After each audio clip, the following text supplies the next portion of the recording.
Hey, Patrick. Hey, Michael J. Happy 4th, my friend. Yeah, for those of us living in like 2 days ago, absolutely. Well, happy 4th of July. It's all happening simultaneously, right? Dude, the universe is just sort of one of those things that happens from time to time. And if you distill it down at the end of the day, well, end of the day is relative, but if you distill it down, I mean, sometimes... Time to time, end of the day, 2 days ago. All there really is the, now. Yeah. The Hour of Devastation. And now we have all the cards now, yeah? Oh, yeah. Well, we, as in those of us like you and I, we have all the cards, and have, as in we are aware of them. Yeah, absolutely. I mean, at this point, we're ready for spoiler season for Timbuktu or whatever the next set is. Yeah, this one's done. Would you say that we're strategically planning for the next set's spoilers? I don't know if I would say that. However, I see where you're going. Strategic planning, Patrick Chapin. 1 and a use sorcery. Look at the top 3 cards of your library. Put one of them into your hand and the rest into your graveyard. This card's baller, right? Every time I see this card, I think of Brian DeMars. Brian DeMars was strategic planning way back when strategic planning was first printed in the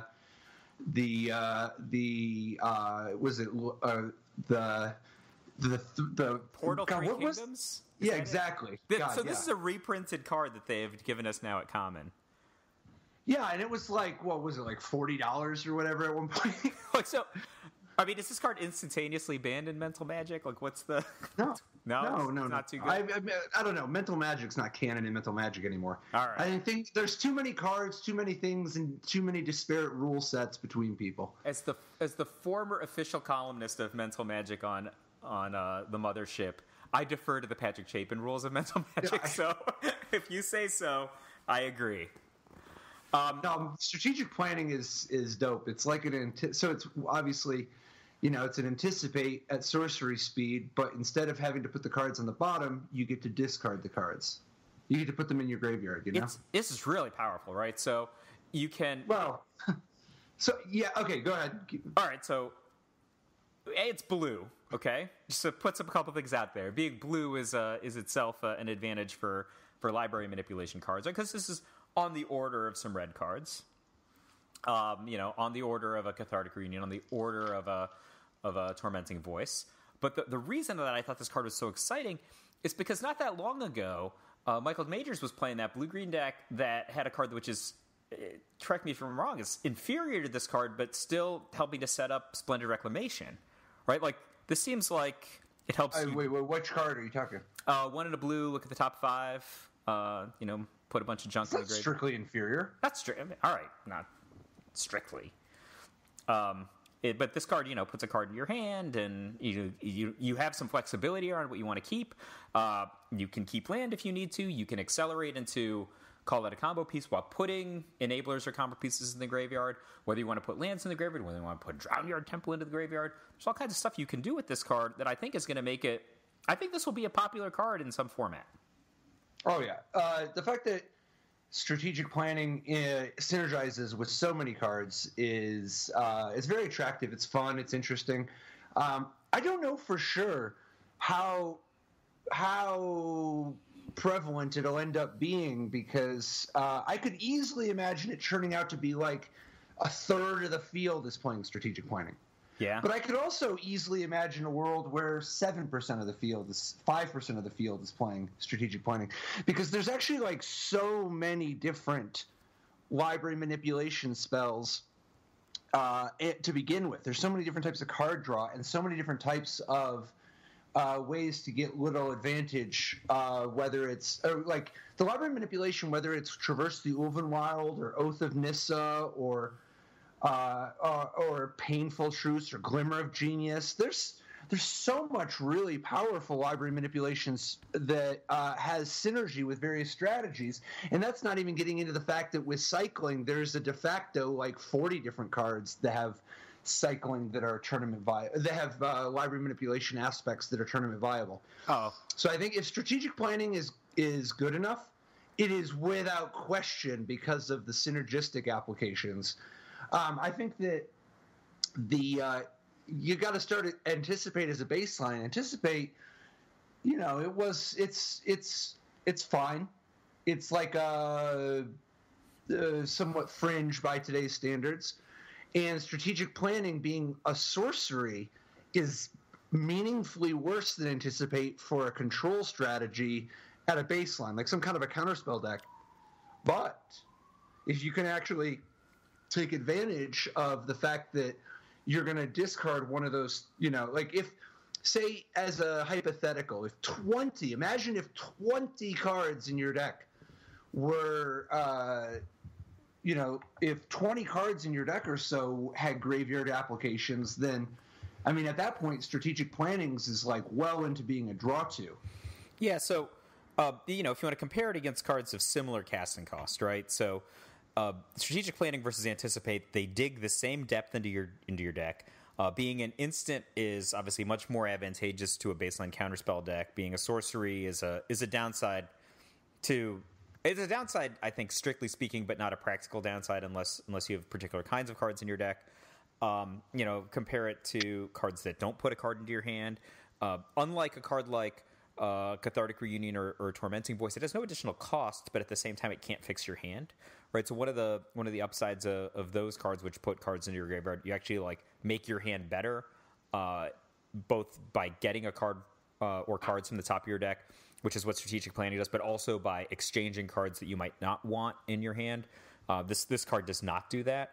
But I think you're right. If you compare, combine it with cards like Pieces of the Puzzle and strategic planning, I don't know if you want to go into red to put additional stuff in your graveyard, cycling lands, but I cannot help but think that this is going to be a really powerful combination, potentially with Goblin Dark Dwellers or Torrential Gear Hulk, and almost certainly if there's a Splendid Reclamation deck, I think this is going to be a key part of it. Well, so okay, the fact that it's a Cathartic Reunion that you don't get mind twisted when it gets countered, is a really big deal. That's part of the equation, But that's like the opposite number of the Anticipate thing, right? Anticipate is better if you're playing counterspells, and it's less of a disadvantage being a sorcery if you're not. Cathartic Reunion is a huge downside if you're playing against counterspells, and it's like actually better most of the time if you're not, right? Like it's 6 of one, half a dozen of the other, right? Well, they have different applications. I mean, at the very least, Cathartic Reunion requires playing red, and an awful lot of strategies that could be best equipped to take advantage of Cathartic Reunion are not always red. Yeah, agreed.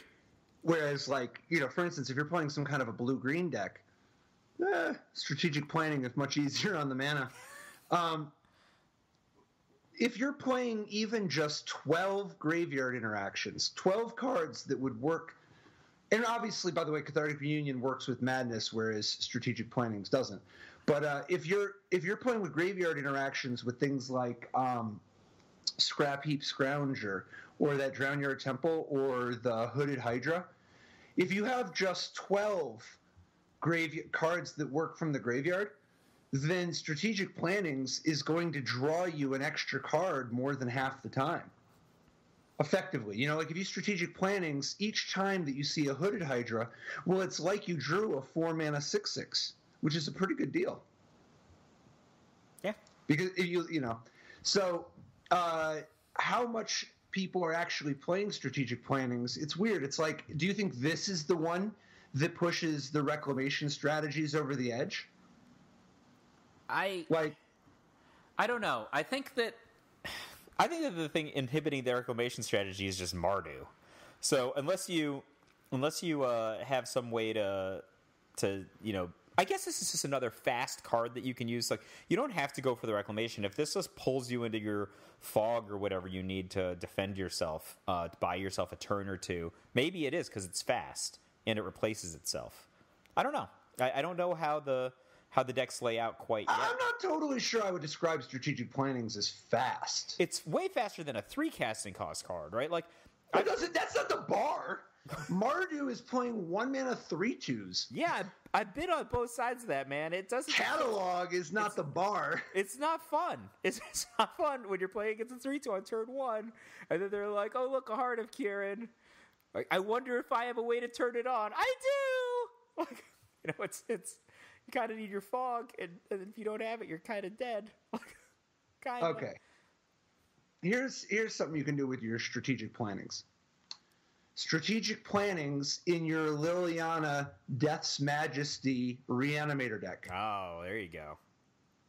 Yeah? Yeah, it's like a blue Cathartic Reunion if you were playing Modern, but you're playing Standard. You're just mixing it up. Like, you could be playing just blue-black. Yeah. Or, let's see. There's got to be other ways to take advantage of strategic plannings that, I mean, yeah, at the end of the day, man, I don't know. I keep looking at strategic plannings, and I'm... All right, let's say you're playing a spell deck, right? Blue-red spell deck. And the blue-red spell deck... Then I definitely don't want strategic plannings. Look, let's just evaluate what they've got, right? Okay. Months past, blue-red spell deck played the... What's the name of the Think Twice? The Sorcery Speed Think Twice? It had that card. Which is better, that card or strategic planning? I think that card's better. Sorcery Speed Think Twice? Not Think Twice. As accumulated knowledge. Take inventory. Yes. Yeah, okay. So take inventory. I think I would prefer take inventory to strategic planning in the blue-red spell deck. Okay. Would you agree? I'm just running through the. I'm not in a position to disagree with what you would prefer. All right. So, what would you prefer then? Between those two cards, because I think there's only 2 slots that could potentially jump into a blue-red spell deck. It's so weird. I guess I just don't think of cards that way. I don't know why I have to be playing strategic planning or take inventory. Well, I'm just saying, here's a context of things that people have done before, right? This is how I might iterate on a context that somebody has already built, versus building something from scratch and having to, generate a context for strategic planning. I'm just saying, look, blue-red spell deck is a thing that people did, whether or not it's good, but it has had some success. How would we look at it? That's what I'm saying, right? Because strategic planning, it's a sorcery. Take inventory is a sorcery. Now, that deck played take inventory and I believe Tormenting Voice, not Cathartic Reunion.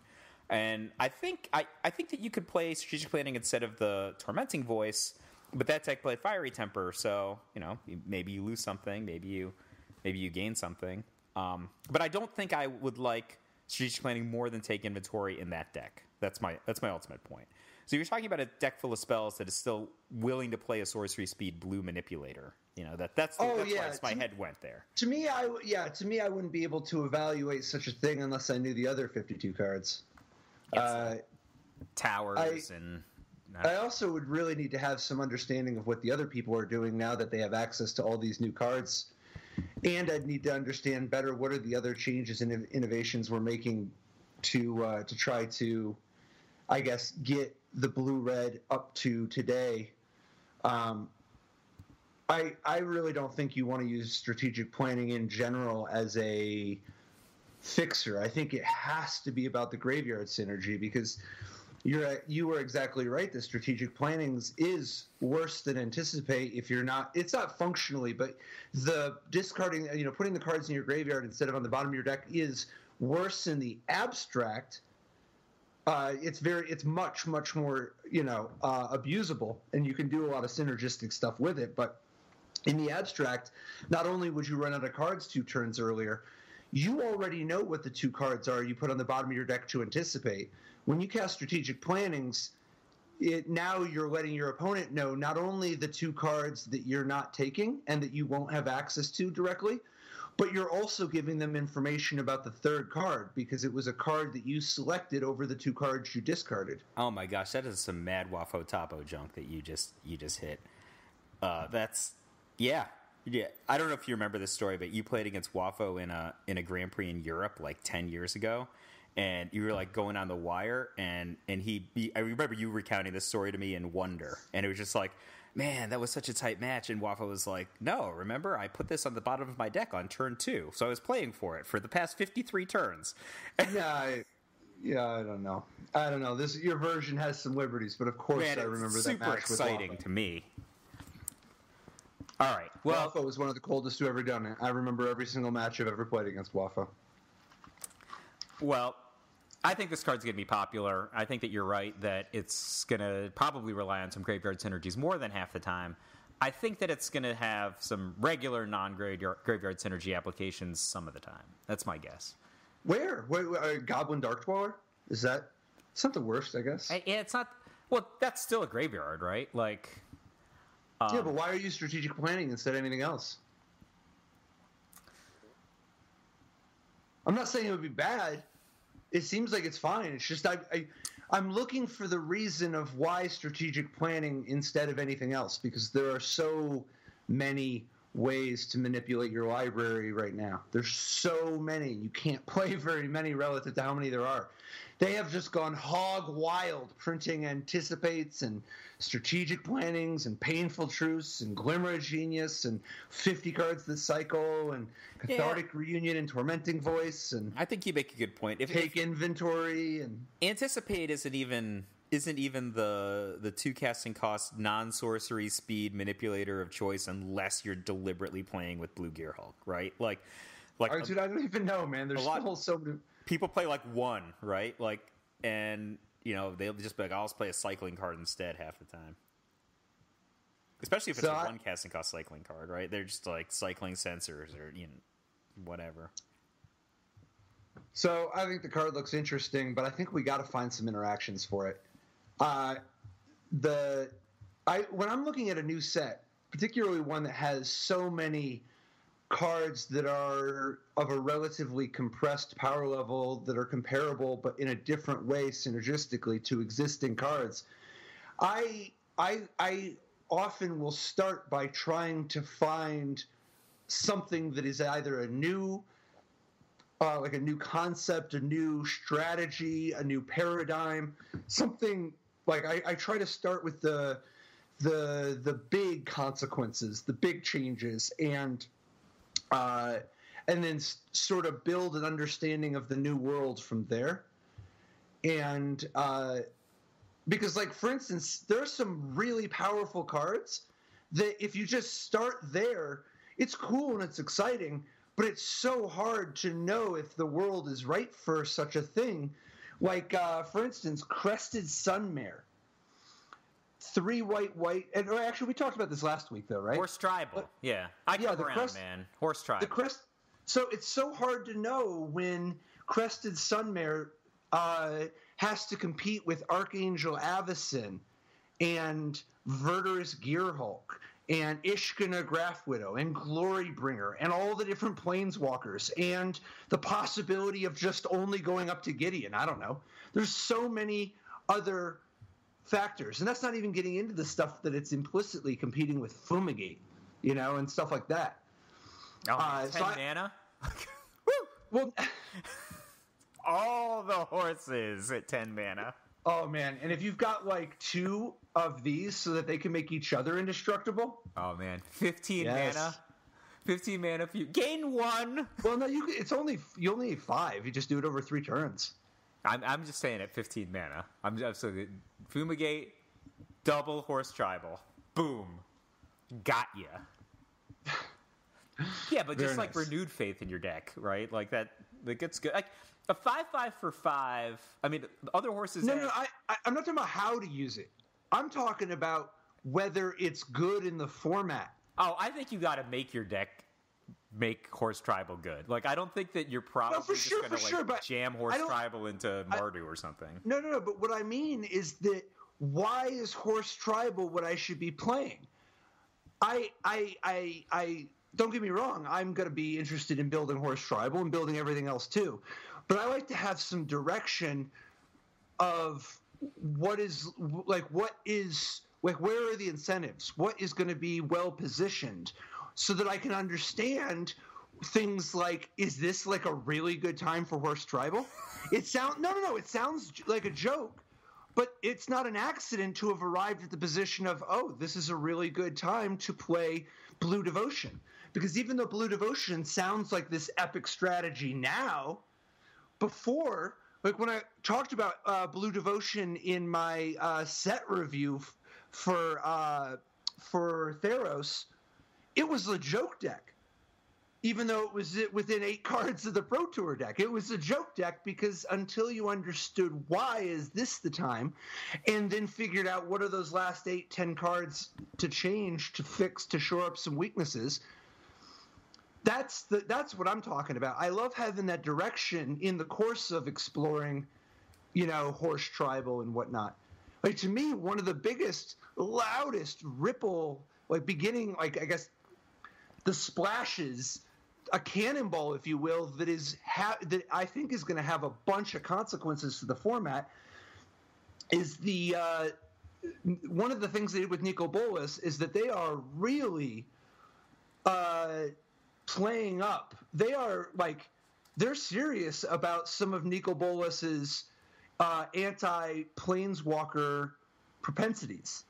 The fact that both Hour of Devastation and Hour of Revelation, both of which we've talked about previously, but both of those are amazing sweepers that also hit Planeswalkers. And then Bantu's Last Reckoning is a correction, sweeper. Friend. We did talk about Hour of Revelation, I think 2 or 3 weeks ago. We talked about the 3 of the other hours last week, highlighting Hour of Promise, but we did not have Hour of Devastation when we recorded last week. It was not available to us. Well, gosh. I would in like that to case, discuss we should it talk now. about Hour of Devastation, because this is the best of the bunch, possibly. Because I bet I have had conversations about this card, and you've had conversations about it, but we have not had these conversations together yet. Oh, let's get your conversations and my conversations together, and we can have some devastations. I agree. So Hour of Devastation is the red in the Hour series. It's RR3, sorcery. All creatures lose indestructible until end of turn. Hour of Devastation deals 5 damage to each creature and each non-Bolas Planeswalker. Wow, right? This is crazy. This is this is actually a card I think that red control decks have wanted forever, right? They've well, I don't think they knew to want this until Planeswalkers were invented. Oh yeah. But just the killing creatures thing is just sweet. All the time when you were going to be like, oh man, I think it's time for my red, blue red or my red control deck, but what do I do for go wide? And we're always either paying double RX, for a medium weak sweeper, or tons of colors, or dealing X damage to themselves with an earthquake. I mean, 5 mana, 5 damage to everything is an unprecedented amount of just anti-go wide sweep for red, and then it also messes up indestructibles. That's awesome. And I mean, it kills Gideon and all of his friends. It kills, I don't know, just name the thing. It kills most of them. I mean, it doesn't kill Ulamog, right? Indestructible or not, but it can. It goes a long way. It's way better than nothing. Yeah, this card is that's what I think. It's the key to me at looking at this card is the flexibility, because I think that at the end of the day, a sorcery for 5 that deals 5 to each creature, that may be what people ask for, that may be what they've wanted, but it's still not actually meaningfully better than a 5-mana sweeper. Yeah, but I think that it's flexibility at a different layer, right? So it's not that there's a shortage of this kind of effect, right?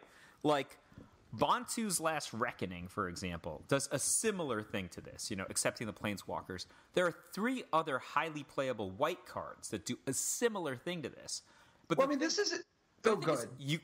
You have to be, have to be willing to make the gamble around Bantu's Last Reckoning, or you have to be willing to play white.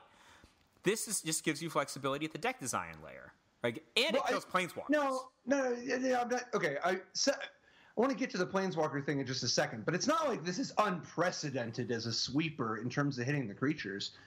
Hitting Blasphemous Act, Destructive Force did 5 to everything. Obviously there's stuff like Force cost though. That cost 7, but it did 5. Blasphemous Act cost 13. No, but it often costs 5. I love a Blasphemous Act. I get where you're coming from. But Blasphemous Act is a combo with with Boros Reckoner, right? Like, that's how people played it. They didn't use it just to kill creatures. No? Like, I don't think it was like... I'm thinking about, like, where this will be used. The context of this card is what's unprecedented to me. Well, all contexts are unprecedented. But... it's no big deal to deal 2 or 3 for 3. How about this? I can give you this. You don't get... For 5 mana, you don't get to do 5 damage to each creature in red. They've typically needed 6 mana to do 5 damage, and the difference between a 5-mana sweeper and a 6-mana sweeper is it's like profound. 13 damage to your face is actually what the difference is. And the thing that's so filthy about Hour of Devastation, and it's not even just the fact that it hits both flyers and non-flyers, which is, not all red good sweepers. That's a good point. Not only that, not only does it make creatures lose indestructible, including the Scorpion God and the Locust God and the Scarab God and not only does it do all that, it hits Planeswalkers in a time in which so many of the strategies that you would not want a sweeper against, you would love an anti-Planeswalker card. It's like against zombies, you would love a sweeper that does 5. That's so good. That's so good. Against Mardu, often one of the weaknesses is that you need sweepers for some scenarios, like you fall behind on a Gideon, or they're rushing you, and it's like, oh, I would love a sweeper. Except you lose anyway because they have a Heart of Kirin and a Gideon. And this doesn't solve the Heart of Kirin problem directly. However, it lets you put more of your focus towards attacking the Heart of Kirin problem. Yeah, but it solves the Gideon problem. That's it kills Gideon and all of his tokens. Yep. It doesn't do that much against Scrapheap Scrounger, all things considered. It makes the creatures lose indestructible, but it doesn't exile them. Fair enough. But it does have a big impact on when you can actually just know that your opponent's Gideon. Like, picture, like, if they're playing,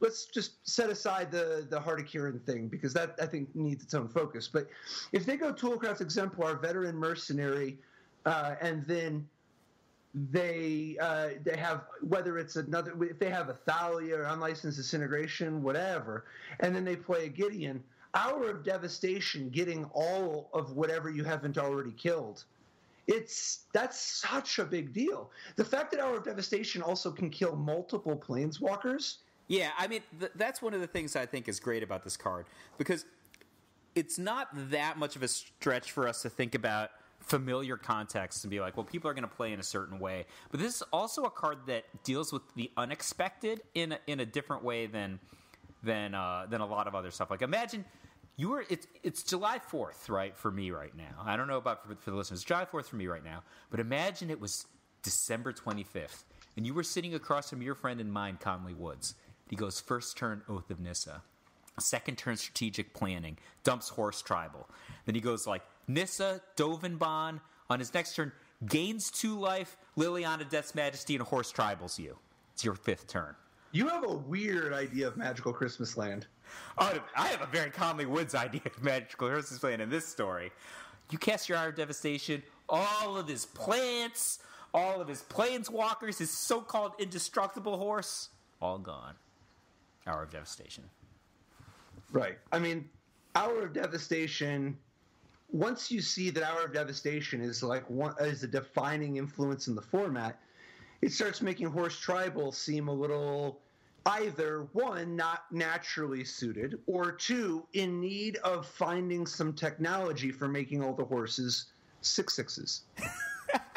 No, seriously. Oh, no, I know you're serious. That wasn't a derisive laugh. That was a laugh of agreement. Because I think Hour of Devastation is, it's, to me, a way more attractive card than Basu's Last Reckoning. And I think Hour of Devastation is, it's really compelling in the context of a Grixis strategy or a blue-red strategy. Because very often, blue-red has had a weakness regarding its lack of Wrath of Gods, its lack of Fumigate, its lack of hard sweepers, right? Oh, yeah. And it's one of the things when you play blue-red, you miss out on white's hard sweepers and you miss out on black's Hero's Downfall type cards. They're, ruin the never to return type stuff. Yeah.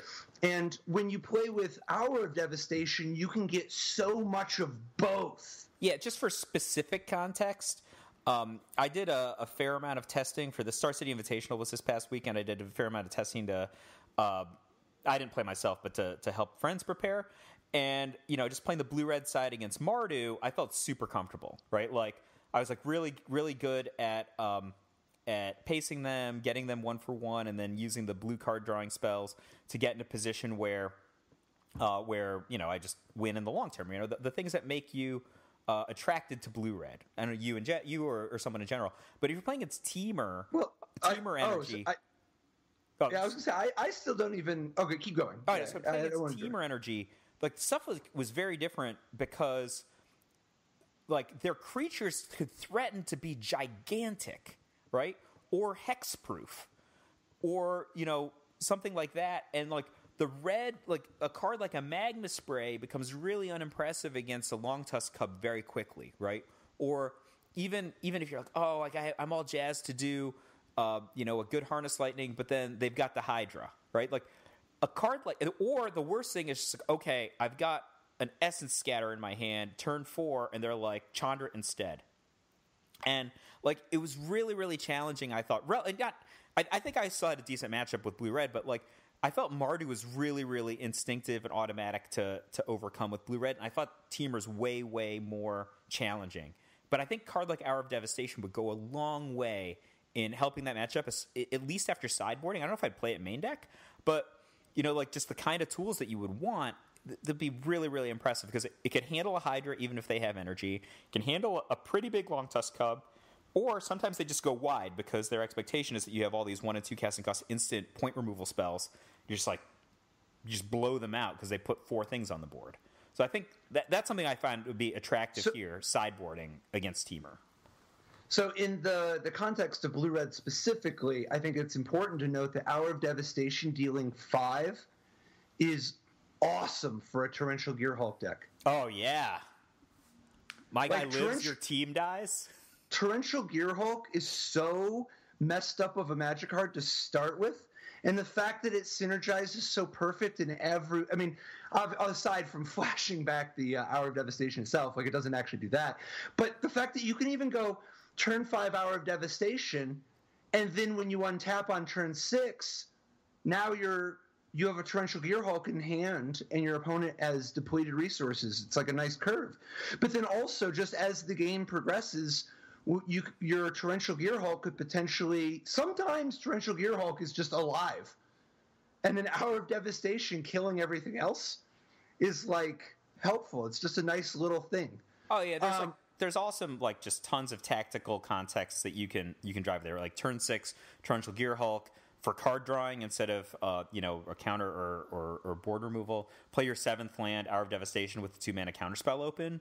Especially if it could take out, like, their Gideon and potential blockers for Gideon. You're just like, you can actually get in with your offense and have a counterspell open is really attractive. And you know that green card, 1 and a green, that makes all your creatures indestructible until end of turn? Yeah, I know the one. It has, like, a Johnny and a net on it on the picture. Right. Yeah. So we occasionally sideboard that in black-green against Fumigate. Well, what's interesting is that the printing of Hour of Devastation greatly weakens that as a sideboard option, because now some number of times where you would want to have your anti-sweeper card, it won't work, because if you try to cast that card, Hour of Devastation will kill the creatures anyway. Yep. Hour of Devastation, the fact that it sweeps all the creatures and planeswalkers is also interesting in the context of a Grixis deck because of Grixis' ability to go after your hand. If you're playing with cards like Dark Intimations or Doomfall or Transgress the Mind or the Cycling Discard spell or, and most importantly, non-Bolas God Pharaoh. non-Bolas God Pharaoh, I think, is like one of the scenarios you really want to sculpt is the ability to drop Nicol Bolas God Pharaoh and then +1 him so that your opponent has no cards left. Now he's drawing off the top and you just have Nicol Bolas. That's very close to a one game. Oh yeah, just back to strategic planning for a second. I hadn't thought about that. Strategic planning is probably a pretty good combo with Dark Intimations and Nicol Bolas God Pharaoh. Although I don't know, maybe are you glutted with the red ones because you're in Grixis? Well, I don't know what's better, but I think that you could obviously potentially set up, digging to Nicol Bolas and putting Dark Intimations in the graveyard at the same time. I would guess you're not going to really want that kind of library manipulation in a Grixis deck. It's possible you do. You would still need to have some very powerful graveyard interactions because I think that when it comes to just library manipulation and not actually even like getting card advantage, you're already going to be looking at cards like Censor and Supreme Will, possibly Countervailing Winds. There's a lot of ways already to use your mana to select that also gives you other options. And I think that it's also possible that you'll want to do stuff like cycle Striped Riverwinder. Striped Riverwinder, I think, is an underrated card. I don't see people too excited about it, but to me it seems interesting. It's the 6 and a blue, 5/5 hexproof with cycling of just blue.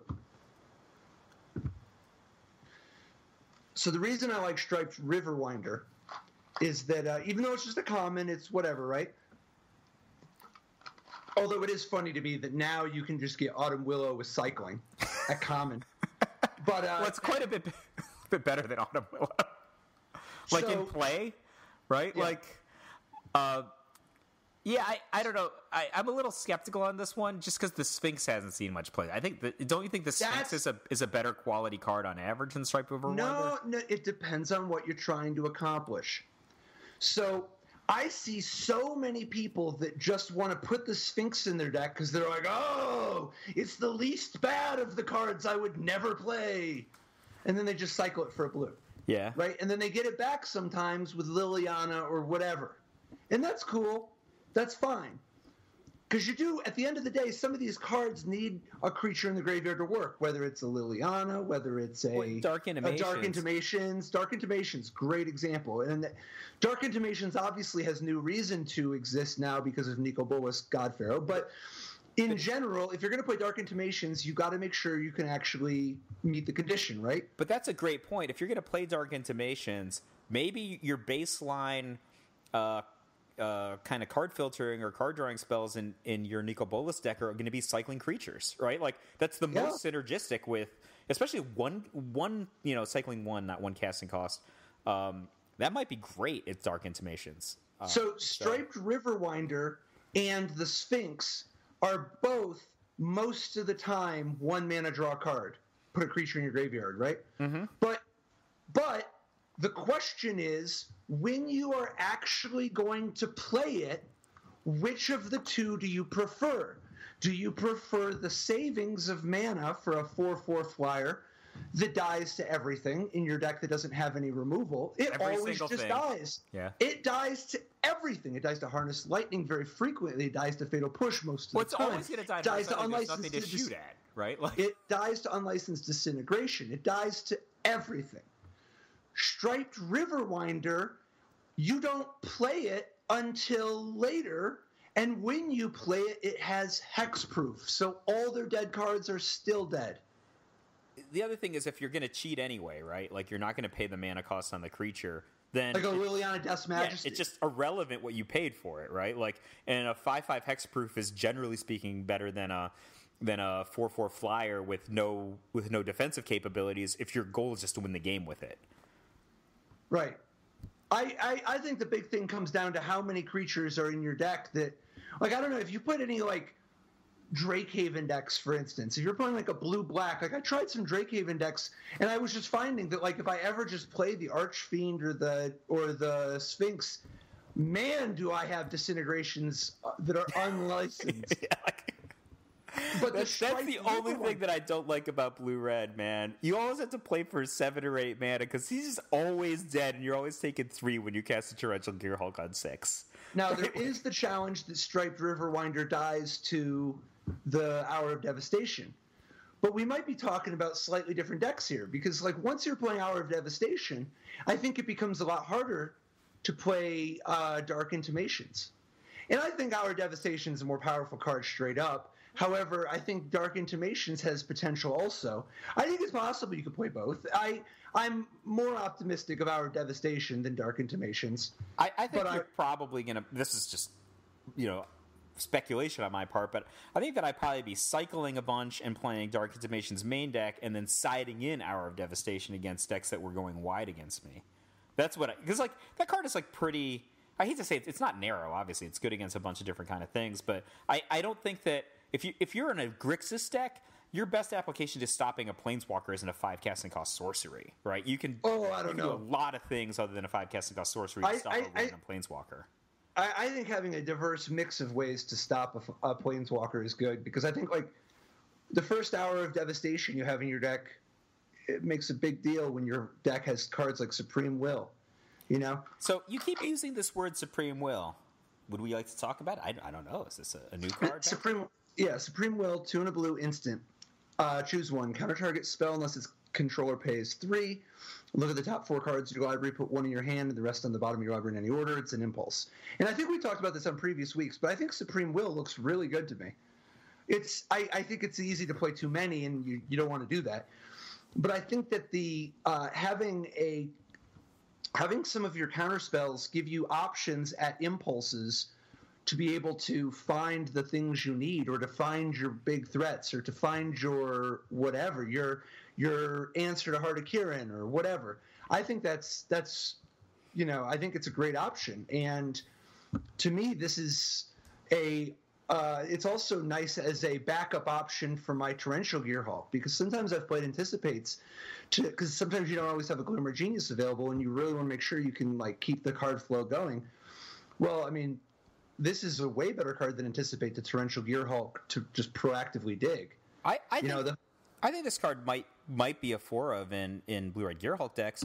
Blue-Red Gearhulk decks have shown a willingness to play as many as 5 main deck 3 casting cost hard counters, as well as additional 1 to 2 4 casting cost counters. I think that you can fudge the numbers on that. Like, so instead of this, Void Shatter, play a Supreme Will. And if you compare it to either of its antecedents, right, like, I think Mana Leak and Impulse are both, like, they would both be whiz-bang 4-ofs in at least some decks in Standard if they were available, right? This card is both, but, it has a 1-mana penalty on it.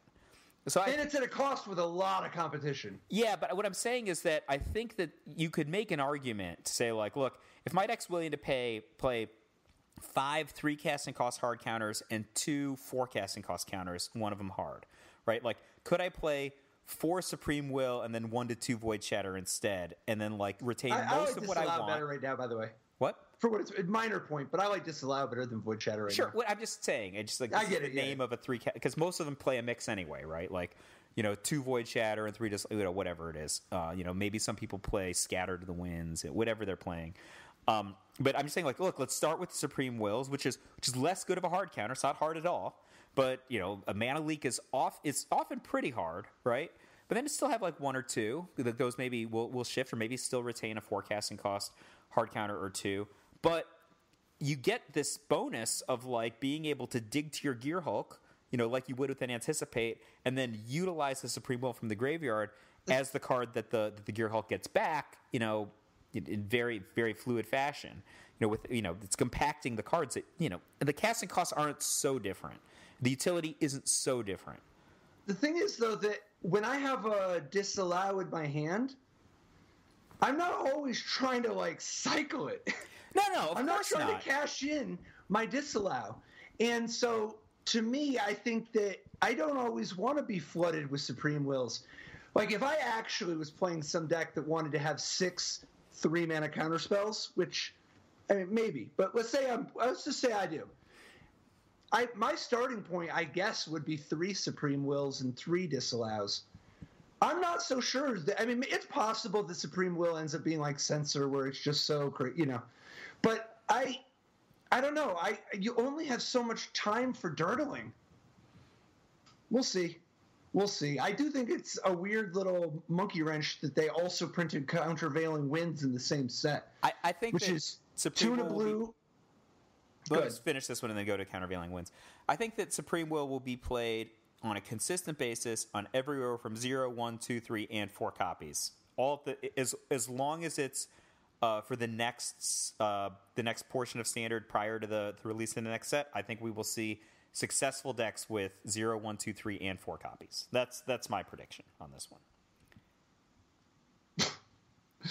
Sure. Especially 0. Most will have safe prediction. I picked the same thing. I think they'll use whole number increments. All right, Countervailing Winds is 2 and a blue, instant. Counter target spell unless its controller pays 1 for each card in your graveyard. And then Countervailing Winds has cycling of 2. So, sometimes better, sometimes worse counter spell. Cheaper, but generally worse manipulation spell. Same casting cost. So, I think that at a baseline, just up front, Supreme Will is a slightly better rate. The fact that it is stronger earlier when you want it, and then it's stronger later in it, like when you can dig. Whereas Countervailing Winds is the opposite. Early on, you get the blunted, just generic cycling, and later on, you get what is very quickly a mostly hard counter. And I think that that's the opposite order of what you usually want. Supreme Will is the order you want, the reliability. Like, it's good both times, whereas Countervailing Winds is, like, very mediocre early. And pretty good late. But I think that Countervailing Winds does have a couple things going for it. The first is that if everybody is playing around Supreme Wills, the first 1 Countervailing Winds you play, it's interesting. Because, like, for instance, if you draw 3 Supreme Wills in your opening hand, that's not good. If you draw 2 Supreme Wills and 1 Countervailing Winds, that is something. At least you can cycle one of them. And later in the game, having a hard counter that you can dig to, 1 extra hard counter you can dig to, that's interesting. It is going to be really interesting in that this will be the first. It's got to be the first time ever. We could just see this glut of cards that are at increasingly inefficient versions of themselves, of Countervailing Winds, Supreme Will, and Censor, but they're just so many that maybe they spawn something different, right? Like, this is like a critical mass of cards that both counter and draw. Well, Countervailing Winds has one other really important advantage to it, because in general I think it's a weaker card without question, but I think Countervailing Winds has applications in Drakehaven. The Countervailing Winds has cycling for some kind of a Drakehaven New Perspectives deck. That's interesting, right? Like, you can play, like, for instance, let's say that you're playing Censor and Countervailing Winds in your Drakehaven deck. With so many 1-cost cyclers, it's going to be very easy for Countervailing Winds to actually be a pretty hard counter early on. Yep. And then it's important to note, I think, that it's 1 for each card in your graveyard instead of like 1 for each instant and sorcery in your graveyard. This is a subtle thing, but it plays on the synergy you're talking about, right? Like, you could be cycling a creature, you could be cycling a land that's still building up for Countervailing Winds. Blue cards often have that instant sorcery limitation rather than any card in your graveyard limitation. So it's all in support of this synergy. Right. I mean, this is a the fact that it has cycling alone is already something in a deck, that has access to things like New Perspectives and Drakehaven. But I think New Perspectives and Drakehaven have actually gained some really interesting tools in this set, like the 3-cost Rampant Growth with cycling. Where is that bad boy? It's like Beneath the Sands. Yes, there you go. Beneath the Sands. 2 and a green sorcery. Search your library for a basic land card, put it onto the battlefield tapped, and shuffle your library, and it has cycling of 2. I don't know about this card. So Beneath the Sands can help accelerate your cycling deck into a turn sooner, New Perspectives, and that it has cycling. It's like a cycling land. You know, like this is a cycling land among rampant growths. Isn't that what you want in a New Perspectives deck? Yeah, I guess it's like, it's like an Explorer, right? Like an Explorer is similar to a Rampant Growth on turn 2 most of the time, but it's way better than a Rampant Growth like on turn 10. Right, and this is 3 mana when you cast it, not 2. But I mean, Explorer was kind of busted. It synergizes with your Drakehaven New Perspectives. But it always hits, right? So the downside of Explorers didn't always hit on turn 2, right? Sometimes you're just like, Explore, ugh. When you have Beneath the Sands, you can play, like, if you have Beneath the Sands early, Rampant Growth is what you want. And if you have Beneath the Sands later, it's a cycling land, you know? Yeah, the only reason I'm a little queasy on it is because of Spring to Mind. It's the same casting cost as Spring to Mind, and I think its plan B is I don't know. Spring to Mind, obviously, you don't. You're not going to use Spring to Mind in a New Perspectives. No, you're not. You would use Spring to Mind more like the deck from the Classic this weekend. Oh yeah, Bant Delirium deck that Roman Fusco played in the Classic.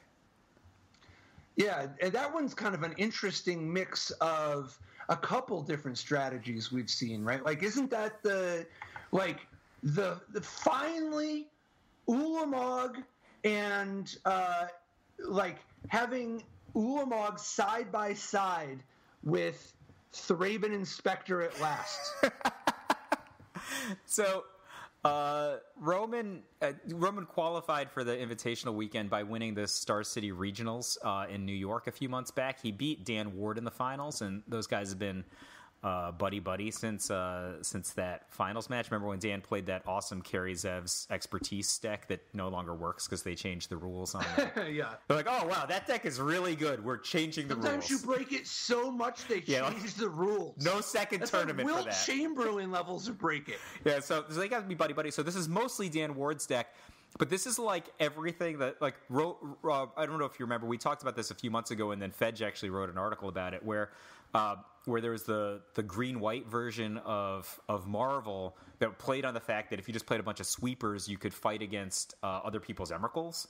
So, he got to be a big fan of a green-white deck that could trigger Descend Upon the Sinful. So this deck's got Decentress Deliverance and Cast Out and Evolving Wilds. You can get all different kinds of things into the graveyard to do the Delirium on Descend Upon the Sinful without being a black deck. But I think it's pretty cool. It's first the Uvenwald deck. It laces together all kinds of things you might want to do, right? The Uvenwalds are lands early, and they can put together Gisela and Brunella late. Bruna, the Fading Light, late. So I like it. It's very different than most of the decks we've seen in Standard. But its trademark thing that laces this deck together is allegedly Spring to Mind. So Spring to Mind compared to Spring to Mind compared to Beneath the Sands. Obviously, early on, if you're not doing any of the cycling shenanigans like Drakehaven or New Perspectives, then Spring to Mind ends up being like a Beneath the Sands that instead of having the option to cycle later, you have the option to get effectively a draw 3, but you have to pay 8 for it. Or 9 even, right? You have to pay 9 for it. You pay 3 and then 6. But a lot of what Roman's deck is doing is also taking advantage of how different of times you're casting the front side and the back side. Right? Like early on, the front side is helping power out all this stuff, and then you just want to make sure you have a way to convert that extra mana into gas later. Yep. So, I think Roman's deck. It seems like Spring to Mind might be better, but I also don't know that he wants to just be if you're not taking advantage of the cycling synergies, it's tough. But I wonder if Roman's deck might even be another spot to consider Hour of Promise. Which another one we touched on, but Hour of Promise just seems so exciting to me. The 4 and a green, search your library for up to 2 land cards, put them into the battlefield tab, shuffle your library. If you control 3 or more deserts, create 2/2/2 black zombie creature tokens. So Hour of Promise having access to, I don't even know how many deserts you end up playing. You could just right? be 3 deserts, right? Like, it's maybe entirely possible to use 3 deserts, and then you're getting what you need to get. And I don't know that you wouldn't play Chef at Monitor at a certain point. I don't know. There's a variety of ways you could do it, because Chef at Monitor, I think once you have access to Hour of Promise, I think it really changes the equation for Chef at Monitor, another way to potentially ramp. But I think that a deck like this, it loves some blockers. It's got enough bodies that all the extra bodies, they all matter. Whether it's part of some weird medium speed beatdown of just like playing some grindy stuff against removal, or if you just need some blockers to help survive long enough. I think that the ability to Hour of Promise for two Shrine of the Forsaken Gods also really changes the equation regarding things like Ulamog. Oh yeah, I mean, but like just the capabilities of Roman's Bantalarium deck, if you add Hour of Promise, like, can you imagine? You're just like, he's already playing This Is Renewal. Yeah, so you're just like, it's so trivial to be like, Tireless Tracker, turn 4, Tireless Tracker, Evolving Wilds, turn 5. Get there with Hour of Promise, right? Like, all the triggers, all the 2/2s. Let's go. You know, like six clues. Well, at a certain point, there's also a question of whether Romans, if their strategy, if their Bant Delirium deck, could it possibly take advantage of Reason to Believe? You know, like, we talked about that one too, but I mean, Reason to Believe is the right colors, it's the right thing. He's already got the Eldrazi. I don't know, like, probably, right? Like, it's just what happens every time a new set comes, right? There's going to be some shells that are like really receptive to being improved by new cards, and especially you're talking about one that's just like not solidified, right? Like, nobody's playing a deck like this, so who knows how close this is to even the optimal version for pre-Hour of Devastation standard, right? It's probably could still be improved before you add all these new cards, but man, I don't know if you're gonna play this number of weird singleton effects. I think Reason to Believe setting some of those up is probably pretty attractive. So I don't know if it's connected to this one exactly, but it's possible. But what do you think of Champion of Wits in just in general to start with? But it might link to this one. It might just be going into another direction. But it's 2 and a blue, 2/1. When Champion of Wits enters the battlefield, you may draw cards equal to its power. If you do, discard 2 cards. And it has Eternalize 5 blue, so you can exile it from your graveyard to get a 4/4. Which means that if you have the option to draw 4 cards and then discard 2 cards. Yeah, on the 7 casting cost version. Right. Yeah, I'm not sure about this card. Like, there's a lot to like, and then it doesn't seem like when you're playing it early, it doesn't compare well to the things other people are playing if they're putting pressure on you, right? Like Oath of Jace? Compare this to Oath of Jace. Instead of a draw 3, discard 2, it's a draw 2, discard 2, but you also get a 2/1 already in play. A 0-mana 2/1 with this Eternalize ability. And that's the baseline. That's not even counting that if you discard any number of these, you get some implied card advantage. That's not even counting that stuff. What about the combos, man? Think about the combos. If you Champion of Wits with a pump spell, you get more. I don't know. I'm still a little skeptical on it. It just doesn't. It doesn't feel like the 2/1 is that relevant of a thing. Even early on, I feel like it's half a card, but all your mana. And it you know, you're playing like an Oath of Jace that doesn't turn on somebody's Unlicensed Disintegration. Turn on. I'm talking, I would love for them to unlicense Disintegration this instead of the Hooded Hydra I discard to the Champion of Wits. I would be happy if your reading of Champion of Wits ends up being the preferred reading that the market agrees on. But I'm not... My reading? I don't know what my reading is. What's my reading? Your suggestion of possibility. I'm not suggesting anything. I'm just trying to understand how to make the card work. I just want to make the card work, man. I want to understand, because a card that has scales in this way of card draw, that's like, it's interesting to understand. It's not like a given that the card isn't going to work. It's like it's very easy for a card like this to end up not lining up right because people can interact, with any number of different types of interactions. But like, imagine if you play this thing and like, what pump spells? I mean, Blossoming Defense is something, particularly if you need to like protect against the possibility of somebody responding to your first pump spell. But I mean, like, what kind of giant growths can we get into? I mean, even if you just had a always watching in play when you did it, right? Like, that's something. That's definitely something. It's it doesn't require any like situational utilization of resources. It's just sitting there already, and then it'll pay you off later when you make a 5/5 instead of a 4/4. But I feel like 2 mana to give it +4 with like Invigorated Rampage, for instance, and just draw 6 cards or something. I don't know. That's I don't find most of these possibilities compelling currently. I would love to be wrong. Okay, so how good is would you ever play a 5 mana 4/4 that draws 4 cards and then discards 2? Obviously, I would. I played all kinds of 5 mana 4/4s that only give me 1 card advantage. So would you play with a 6 mana 4/4 that draws 4 cards and then discards 2?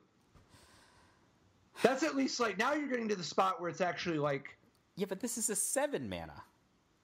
So for that 1 mana premium, you don't have to have the card. It can just be in your graveyard, flipped over from your other synergies. And that's not even counting if you ever want to cast it.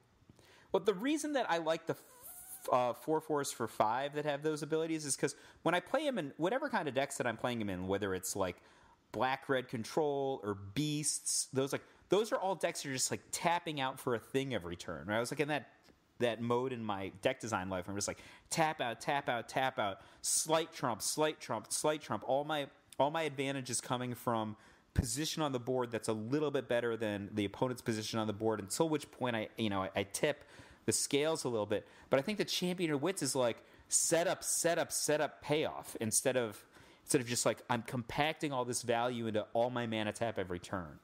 And like all of the context around those cards was other cards like them that were synergizing with them, other beasts or point removal that was getting bought back with a Goblin Dark Dwellers, or a white creature that was gonna be rebought or set up by a Thalia's Lancers. Like, everything about it was like, before it and after it were all friendly. But I think Champion of Wits is just requiring me to do things instead of doing the things for me. It's not just for me as in my biases. It's not like this is similar to this if you just cut its size, card advantage, and cost. Those things are all near something that is recognizable to something that I've liked in the past. Like, those are so context driven. Like, I wouldn't just play Indrik Stomphowler because I thought it was an okay card in a deck, right? Like, it goes with a bunch of people, or cards, beasts, whatever, cardboard that are like it, or like help it, and it helps them. What about this card in Legacy, dude? So picture Champion of Wits with Blazing Shoal.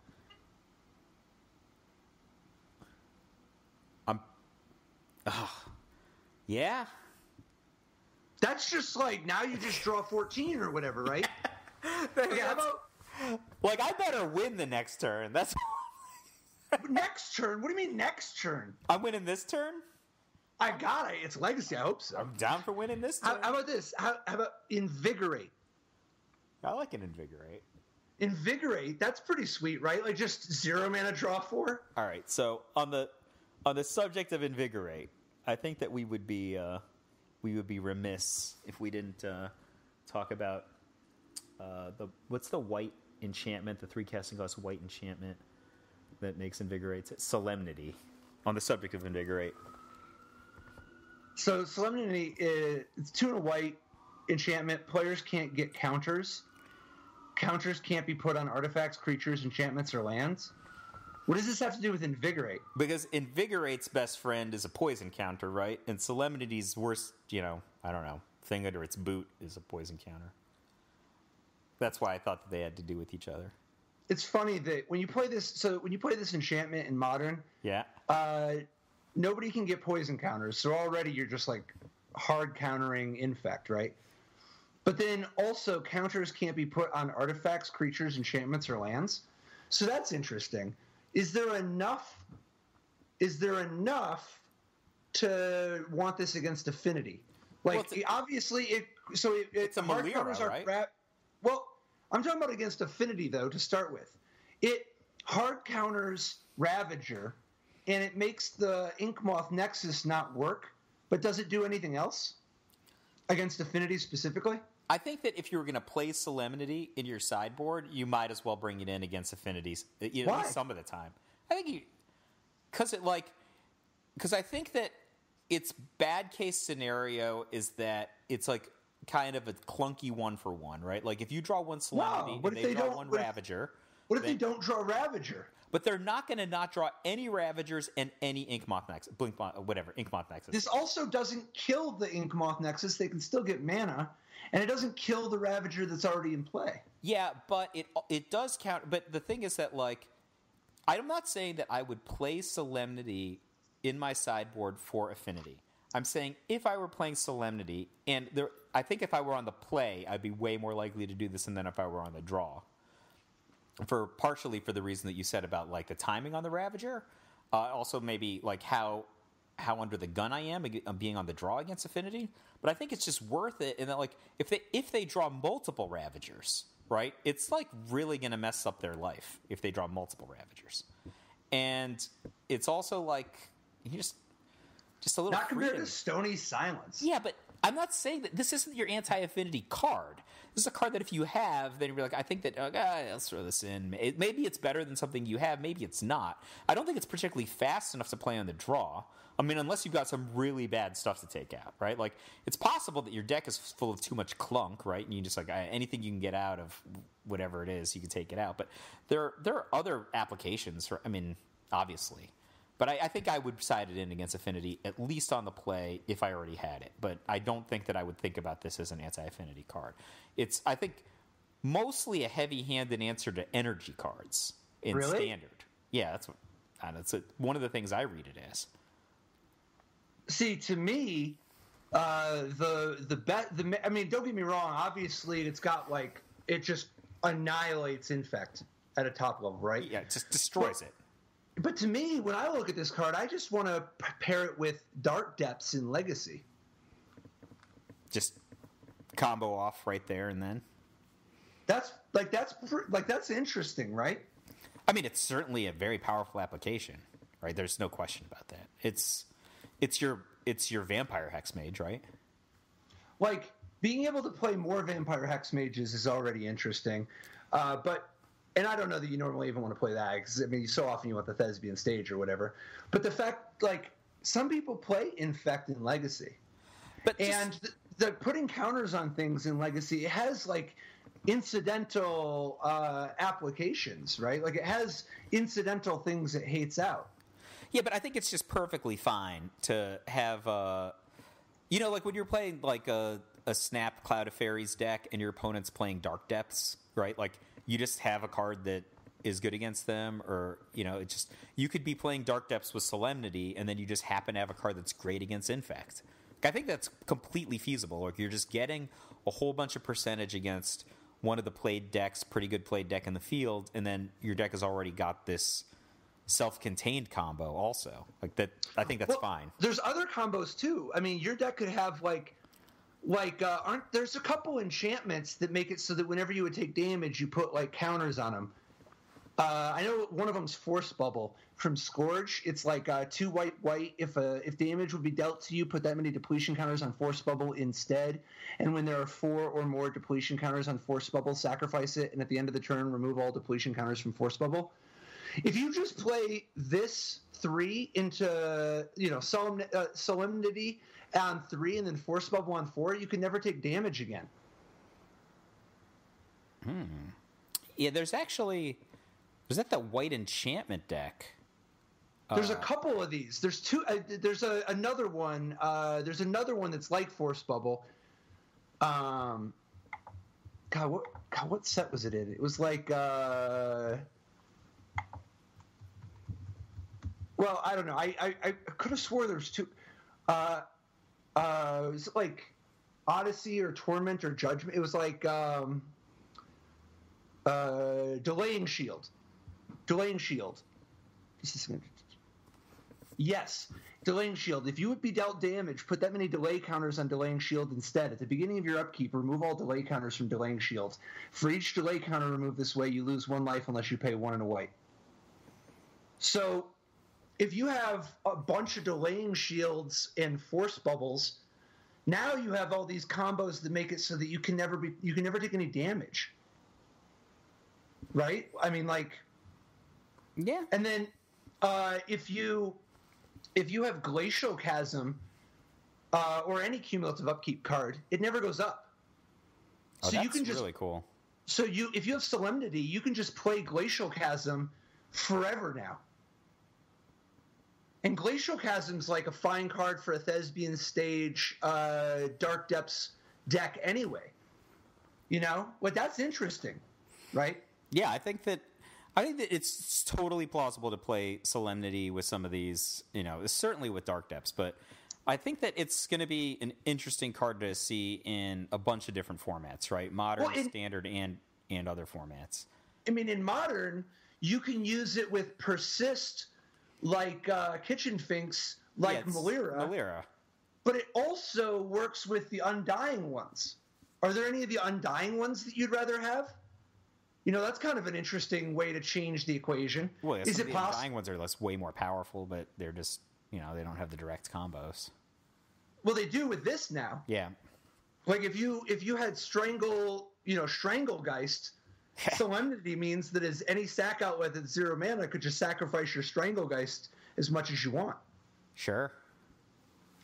If you have Solemnity, then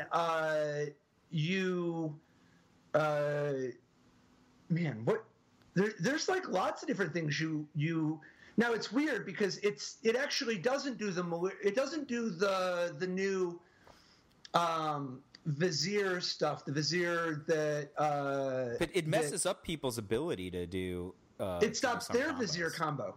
Yeah. So I think that's actually awesome, right? Because that's one of the rising decks. So in Standard, Solemnity works with Thing in the Ice. Now you have to cast 1 spell, but if you because you need to trigger it, right? Right. So if you go Solemnity on 3, you can play Thing on the Ice on 4, and if you play any spell, you trigger it, which does balance your Solemnity. But you get to flip you just have a 7/8 Thing in the Ice on turn 4, and you still have the Solemnity. I mean, it's just in your hand. Yeah, I think that like this is just a classic example of having multiple playable cards that are just, you know, 1 + 1 = 3. It's like I think like there's certainly times where Solemnity is going to be great. Like I think there's so many times Solemnity is going to be overwhelmingly great in all of these formats, right? Like Solemnity against Infect is just blah. But Solemnity against Chalice of the Void at Aether Vial too. Ooh, and it's actually a really convenient casting cost to be good against Chalice of the Void, right? Yeah. Like not costing 2 specifically, or 4? Specifically not costing not 1. Not 2. Right? Yeah. Not 1 or 2. Yep. But then against, I think like how bad are any of the energy strategies if Solemnity's in play? Like every single energy card sucks now. Like it's just like they're the worst version of something else. What about this card again? This card in your Mystic Remora deck in Legacy. Having Mystic Remora just be the new status quo. Oof. That's kind of filthy. Yeah, I would not shoot that one down because you never know like what 2 enchantments are going to go together in Legacy. Like, how about we play Peace of Mind and Energy Field? Like, that's not a real deck. Well, apparently it is. Yeah, I think you could. Yeah, it's not even that difficult to imagine. Solemnity, actually, Phyrexian Unlife is even better than the Force Bubble stuff, right? And there are people who want to play Phyrexian Unlife already, but isn't Phyrexian Unlife and Solemnity like lock somebody out in Modern? Yeah, so if you can't get counters on it's poison counters, right? Right. Yeah, that's actually fantastic. You could just easily play the Phyrexian Unlife as a card that you would want to play. I mean, it's obvious it's already played in the Storm deck, right? But you could also just play it in the enchantment deck.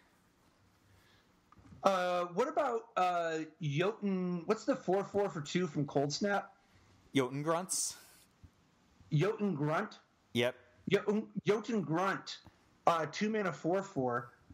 Kind of interesting, the ability to just have that now. Like the anti-reanimator guy, but he loses his anti-reanimatorness, right? If you. Yep. Yeah. But he's still 2 mana 4/4. Yeah, I don't know. Maybe that's not enough, but. I don't know. This card is weird. I think that the combo applications combined with how much it just incidentally just does weird things against energy and infect. I mean, what are the implications of this card in Standard? I think anti-energy is the biggest one. But does it also stop bricks? What do you mean brick? Bricks. I don't know what bricks are. Brick counters? Oh, yeah, I mean, it can't. Yeah, you can't put the brick counters on the artifact. Yeah, but bricks haven't been a big issue in Standard yet. But there are tons of brick cards. Well, some brick cards. Tons is actually there are probably tons of brick cards if you put them all in a room, put them on a scale. Are there in excess of 4,000 pounds of brick cards? I think so. I mean, actually, maybe not. I have no idea how many cards get printed. But you take my meaning. There are bricks. Yeah, like Chameleon Colossus, Mistform Ultimus. I'm thinking more like, punching stuff out of that thing that they give you at the pre-release, putting it on. Anyway, point being, I think Solemnity is going to be played in a variety of formats, but it feels ham-fisted to me. It seems like it's just weird. It stops +1/+1 counters, though, too, right? Like Winding Constrictor? Yeah. It's good against Winding Constrictor. It's good against Murderous Gearhulk. Walking Ballista. I guess it murders the staples of the black-green deck to death. Like the fact that it just goes so hard against both black-green and energy. Yeah, I think one of the things interesting about this is, what if it's not even generating any card advantage in a matchup? Like you were talking about against the Inkmoth Nexus, for example. But what if it just makes all their cards bad? Right? Now I just have a random 4/4 for 5, right? Or I just have it's here's a 2/3 for 2. It's just how much oomph it's taking out of a deck. I think that's worth some amount of cards sometimes. It's certainly worth a certain amount of turns or speed because they're not killing you quickly. Well, this card also combos with all those guys that put -1/-1 counters on themselves. Yep. Right? If you put this down and you have stuff like Channeler Initiate or Crocodile of the Crossing, you just completely negate their drawbacks, and now Channeler Initiate's a 3/4, and Crocodile of the Crossing's a 5/4 haste. Yeah, I'm just imagining a green-white modern deck that's Solemnity, Strangleroot Geist, Kitchen Finks, those guys. You're bring it on! It screws up Diregraph Colossus, too. Kind of cute. Yeah, I think it's a... What's your assessment?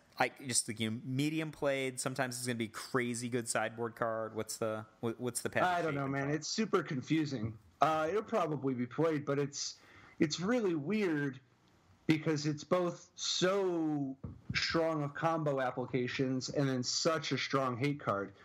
So, but it's also just so weird and so pointless against some other cards. So, I think how weird is it that this card beats Quarantine Field?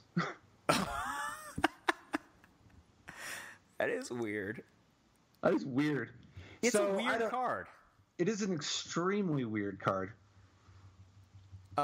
Here's a not weird card, and maybe wrap it up on this guy. Just want to think what your thoughts are. Dude, Thalia's Lieutenant. Sorry, Thalia's Lieutenant. Weird. It's. Well, you think it's especially weird because of the same color? What's? All right, here's a card. I don't know. This smart card smells too good to me. Smells way too good to me. You tell me if my assessment is wrong. My current assessment, way too good. Ronus's Last Stand. GG for a sorcery. Create a 5/4 snake creature token. Lands you control don't untap during your next untap step. My assessment, too good. This is way too good? I think it's too good, yeah. Why? I knew that you would have a controversial thought on this. I can give you... What do you mean I have a controversial thought? They shipped a card that makes a green creature that doesn't do anything except stasis yourself. For a turn.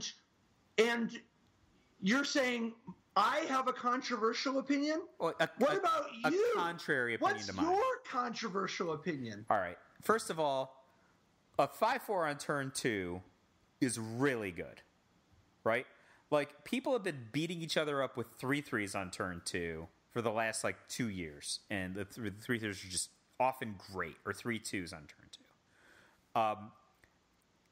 Yes, you're giving up 2 of your potentially 3 mana on turn 3. Maybe you were... I mean, would you have even done anything better than a 5/4 on turn 3? That's one part. The second part of it is this only costs 2, so it's an eligible buyback for Goblin Dark Dwellers, but that's a hefty not ability to untap when you're combining it this way. That's my assessment. I mean, I don't know what deck it is that you're describing doing this. This card could be okay. I mean, if you're playing some kind of a weird green creature deck, it's just that it's like it dies to Grasp of Darkness, and it dies to lots of different types of spells, which isn't to suggest it's not going to have lots of great moments. It definitely could. But it's still a Tarmogoyf that doesn't let you untap and requires GG and can be stopped also by negate. Now, it is worth noting, though, that if somebody counters it, you don't lose the untap. So that's kind of interesting. It's pretty cool if you can be doing any kind of, if there's anything that lets you copy tokens, any amount of, if you're playing some Second Harvest deck or something, this card is, amazing for that, right? But at a baseline, I see at least 2 ways to really use this, and there's some fringe possibilities also, but I think that you can play it in some sort of a stompy deck where it is just very efficient, particularly if you're getting some of your mana from your creatures instead of just your lands. And then I think that you can use it if you want to abuse the fact that you're getting a token, because lots of times ways to copy tokens or do things impacting tokens, they're balanced around the idea that for a small amount of mana you get a small token, and a big mana you get a big token. This gives you a big token for a very small amount of mana, which can give you some good multipliers and some of the different token synergies. So I think it's got some uses, but it doesn't seem to me so good that I would just use it straight up. I think you want to be doing something fancy with it, or else it's not just a big dumb idiot, but a big dumb idiot that also makes you lose your untap step. That is a very big and dumb idiot. Well, it's actually could be big, very dumb. Yeah. And it's only medium big. I mean, we're talking about a format with Ulamog and Torrential Gearhulk. Yeah, I mean, I think it's very big for a 2 casting cost card. Yeah, for 2 costs, no question. It is nice also being... See, I like the fact that you can play this on turn 3 sometimes and dodge Censor. Yeah. But, yeah, I don't know. I think, if you rip it late, it's, basically no drawback. You've, 5-7 lands in play. You just... I don't know what your deck is, though. What deck do I have that's just 5 or 7 land? Is this a draft deck? Seems baller in draft. I don't know. Yeah. This card looks fine, I guess. I don't know. I think it has uses. It doesn't seem way too good to me, though. It seems... I think it looks like it's going to have... It has uses. It's confusing. The set has some nuance to the cards. It has some... a lot of the cards are so synergistic that we really got to figure out what is this crazy world, this crazy new world. What's going to change the balance of power? I'm excited to find out, and then eventually play Grixis. Yeah, I must confess, I think I'm very excited to explore the different avenues to get to Grixis. Right? Right. There's so many different ways to eventually play a Grixis deck. Different Grixis. I mean, I don't know if you remember, like back in 2010, between the two of us, we had made like 4 or 5 different viable Grixis decks in Standard, right? Like I always like to play Blightning. You like to play, 3 casting cost counter spells, and that 6 casting cost Sphinx. Dude, it's good to come home, though. Every once in a while, it's nice to just go home. You and I both liked Cruel Ultimatum, and Jerry didn't. He did not like it. Made no sense. I'm just saying that it's time to go home, man. Yeah. Bolas is ready. I'm ready. I am gonna make the intimations so dark. 4 dark intimations, three Bolas is where all my deck lists are starting right now. Okay, well that's weird. That aggro? It's a little aggro for my control deck. I love dark intimations. Bolas starts with an extra counter. Think about it. That's great, man. That's great. I'm real happy for him. Be really happy. Let's get into it. Your opponent's very sad, though. When Bolas lands, he has an extra counter. All right, anyway. Happy 4th, man. Happy 4th to you as well, buddy. Have a good one, and looking forward to next week. So we've been a Top Level Podcast, as always. You can find us on YouTube, on our website, on Facebook, on Twitter, on Patreon. This week I'd like to thank Jason Garcia Trevino on Patreon. Me too. Yeah. Thank you, Jason. We'd both like to thank Jason for supporting us on Patreon. If you'd like to do so, we would like it. Or you could just keep listening, share the podcast, subscribe, or give us a thumbs up on iTunes, and we'd like that too. Gnarly. All right, man. All right. Bye-bye. See you guys. So great. Tried to play dredge, it's a jailer hate. Ghostly prison waiting for my untapped phase. Your core trapped in amber stasis. Lost a lot of friends, got left